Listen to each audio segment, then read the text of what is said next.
Hello, I'm Professor Wayne and I'll be your mentor for this video series called Highly Effective Presentations for Every Leader.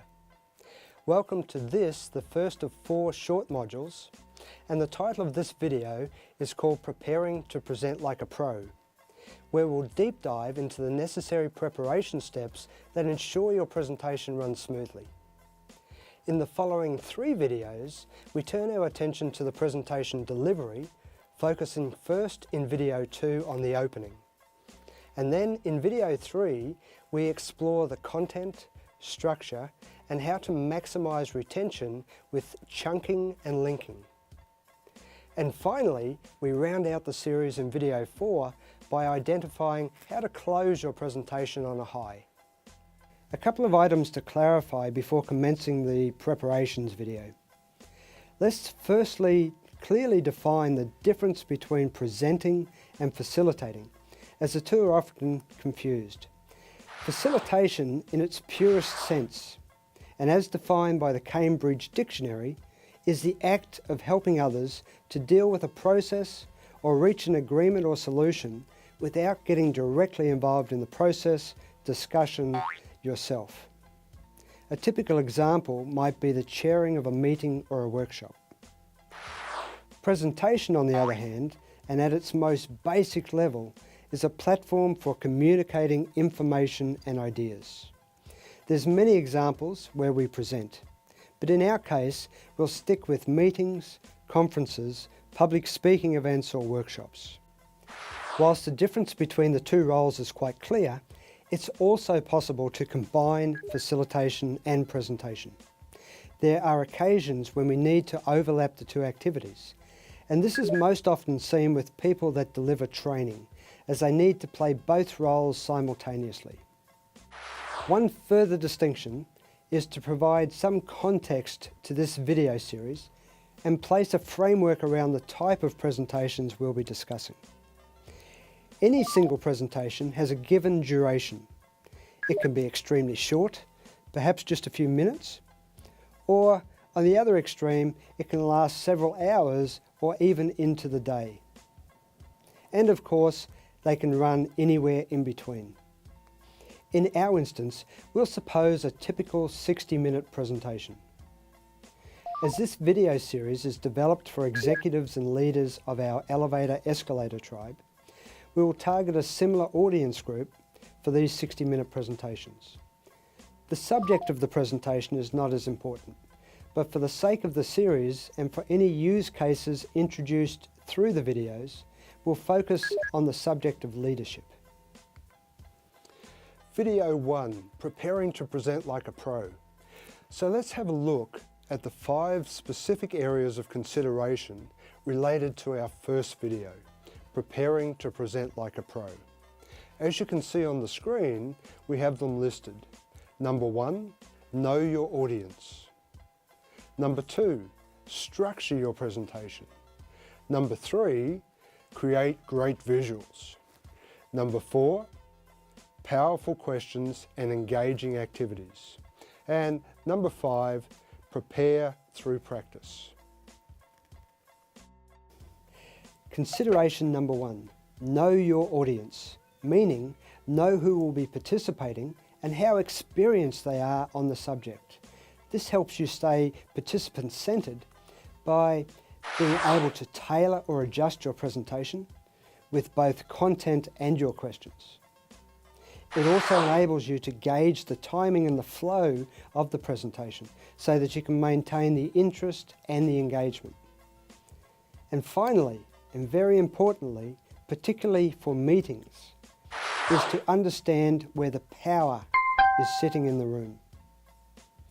Consideration number 2, structure your presentation. And by this we mean actively chunk the topics and create links or bridges between these topics. This also helps you stay participant-centered by being clear on the objectives and keeps the presentation simple, including only those key points. Remember to focus on the needs of the participant. What do you want them to think, feel and do? We'll speak more on the terms chunking and leaking in video 3. Another tip for structuring is to utilize the rule of 3 when grouping topics and points.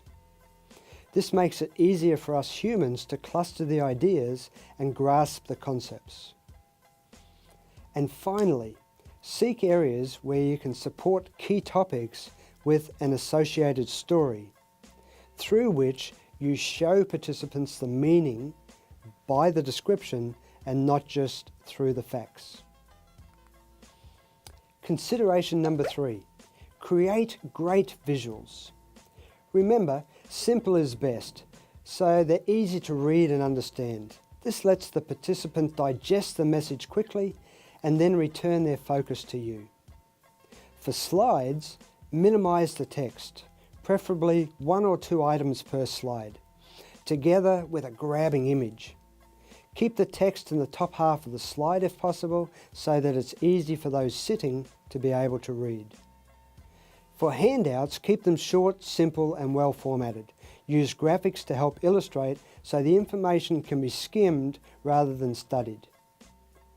For flip charts, wall charts and other supporting graphics, they should bring to life the points rather than just restate what you're saying. And finally, remember that approximately 65% of all adults have a visual learning dominance or preference. Don't risk eliminating 2/3 of your audience from the start as a result of poor visuals. Consideration number 4, prepare powerful questions and engaging activities. This is such a critical component and yet the area least practiced. To assist you here, do some research on questioning techniques such as funneling. The method assists you to extract greater involvement through open-ended questions before confirming the situation and then closing the discussion. In addition, as adults, we learn best through experience. Therefore, if you're able to incorporate simple, quick activities to reaffirm the key messages you want the participant to grasp, then this is highly effective. And finally, consideration number 5, prepare through practice. Experts say that there are typically 3 presentation versions for every eventual delivery. The presentation you prepare, the presentation you practice, and the final presentation you deliver. Each individual needs to develop their own method and style which works best for them. But here's how I do it, depending on the level of importance and complexity of the presentation. Start by preparing the presentation script in detail and edit this until you're happy that when reading it aloud, it sounds and flows correctly. After reciting the script multiple times, convert this detailed script into clustered topics, utilizing techniques such as mind mapping to outline the structure and the key points. And finally, find a quiet location or multiple locations, somewhere preferably with a mirror, and practice the presentation repeatedly, including the stories. Try to anticipate the questions and practice your response. Even better, if you can record your delivery, then listen and watch for the areas that need improvement. And that wraps up our 5 key considerations for this topic of preparing to present like a pro. Remember, this preparation helps you to stay participant-centered throughout the whole presentation. Let's quickly wrap up on what we've covered so far. Consideration number 1, know your audience, meaning know who will be participating and how experienced they are on the subject. Consideration number 2, structure your presentation. This means actively chunk the topics and create links or bridges between these topics, using the rule of 3 and incorporating stories. Consideration number 3, create great visuals. Remember, simple is best, so it's easy to read and understand. 65% of adults have a visual learning preference. Consideration number 4, prepare powerful questions and engaging activities.